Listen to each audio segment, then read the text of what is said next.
زمن الصليبي ويا جيش باكستان أسود الجبال ومحبي الإسلام هلم إلى مصر نبيكم وأولى القبلتين فهلا اشتاقت جباهكم للسجود فيه.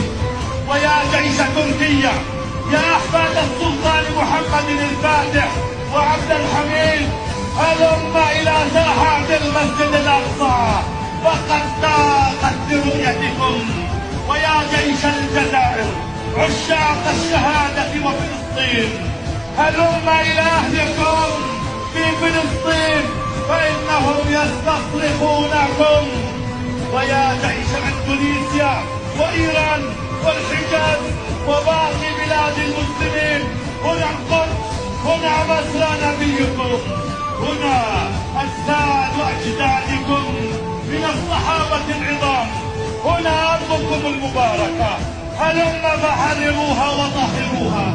يا جيوش المسلمين عامة نخاطبكم بقوله تعالى يا أيها الذين آمنوا ما لكم إذا قيل لكم انفروا في سبيل الله اثاقلتم إلى الأرض أرضيتم بالحياة الدنيا من الآخرة فما متاع الحياة الدنيا في الآخرة إلا قليل.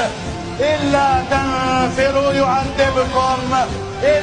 تنفروا يعذبكم عذابا أليما ويستبدل قوما غيركم ولا تضروه شيئا والله على كل شيء قدير.